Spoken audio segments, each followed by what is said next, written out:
All right, well, if you're listening to this, you've decided to check out the lighting on your show.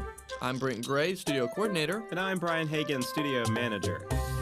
Well, here we go with the amber floods on Chucky's stage. This lighting diagnostic covers all of the functions of Studio C, including the intelligent lighting, which is considered the fiber optic tubing on your ceiling, which are called ROBOCOLORs, and the ROBOSCAN units. Those are the units, one mounted in front of Chucky's stage and one mounted in front of the blue screen stage, that have moving mirrors on the light fixtures. If you happen to notice lights going on, like for instance right now we have Chucky green floods, if your blue floods come on, then what you probably got is your wiring backwards. One thing also to remember as we move forward, when the clock comes on, the hands on the clock move forward and backwards. It's kind of hard to see in the video, but they do move, and so when it says on the screen clock forward, clock backwards, it should move forwards and backwards respectively to the title on the screen. Another thing you can check for now is to see if you have any bulbs burned out. So if you have a couple of Chucky red floods and only one comes on, then you probably have one burned out. Yeah, everything on Chucky's ceiling is done in pairs, the red, blue, the amber, and the green. Most of the other lighting, like the desk lighting, the lighting on the monitor surrounds, a lot of that is neon, so you have to check the transformers if there's something wrong, make sure the transformers are on and working properly. Pay close attention to the pizza phone here because it's kind of difficult to see in the store with all the lights on in the showroom. So just kind of be aware that there are small lights inside that.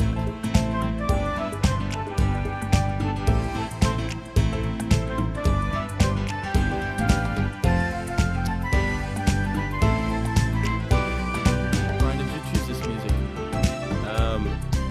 Actually, I think you did. Our engineer Frank is really enjoying it. It's air guitar in it. There's not even any guitar in the music. You can tell we're grassroots people here for something to talk about. This is kind of like resemblant of a kind of a director's commentary, if you will, like you see on a lot of movies nowadays. We thought this might be an entertaining way to break up the monotony of these diagnostic programs. Yeah, we use the term director very loosely. Yes, it's extremely loose.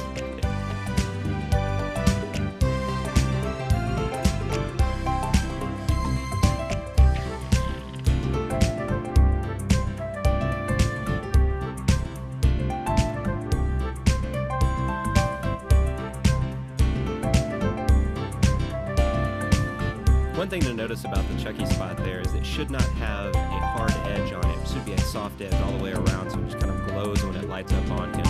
And that the bird spot should have a hard edge around the outside of the spot. And a thing to maybe even look for is make sure that the spotlight's pointed or centered on the character. A lot of times they'll get bumped by this or that. Someone tosses something in the air and it gets bumped a little bit. Make sure it is centered on the character. The warp fixture here is projected on the Chucky's stage, and it should change patterns as well as colors. The monitor neon that you're seeing now, the coloring is different from what is in the field due to the fact that Studio C in the corporate office studio is the original set. We have 3 colored neon. The neon in the field is multicolored, so notice that it says monitor, outer neon, middle neon, and inner neon.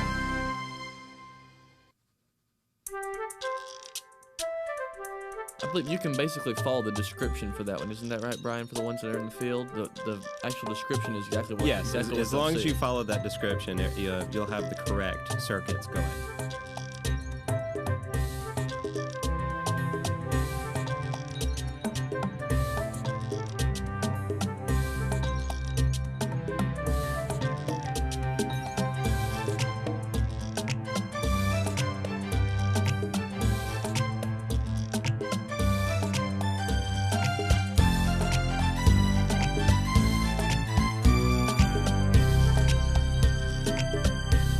believe on this light, Brian, isn't it true that if one of the bulbs goes out, then both will not work?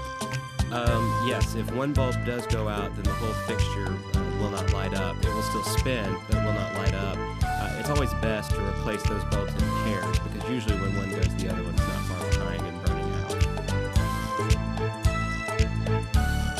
thing to always keep in mind is always make sure that you replace a bulb with the exact style that it is when you get a new one, because to keep the show consistent, we always want to use the exact same replacement parts.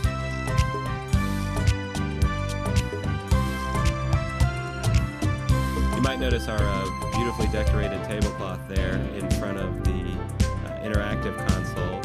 This is so you can tell the color of the room floods. The room floods actually should be positioned to where they cover the entire room with light. They shouldn't be all aimed directly at the stage. They should be positioned where some go down a table, some go up on walls, so it's a nice, even, dispersed pattern throughout the room.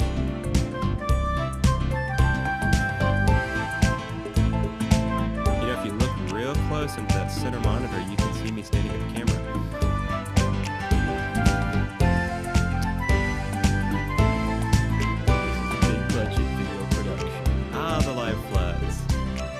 Show is complete without them.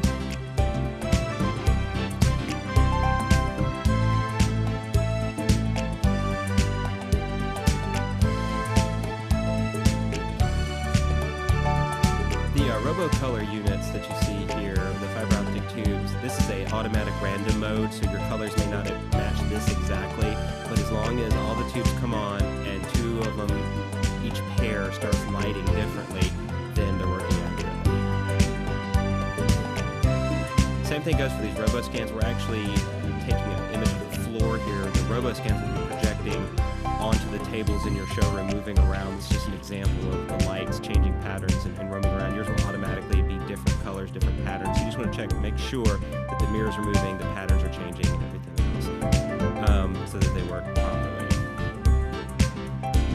We're getting near the end here. We do appreciate all of you taking the time to check out your lights on your show. House lights dim are going to go a couple times and we'll be through. We do have a couple of video clips just like we had on the pneumatic portion of the diagnostics, so we hope you enjoy them. Thanks for taking the time to work on your show. We really appreciate it, and have a great day.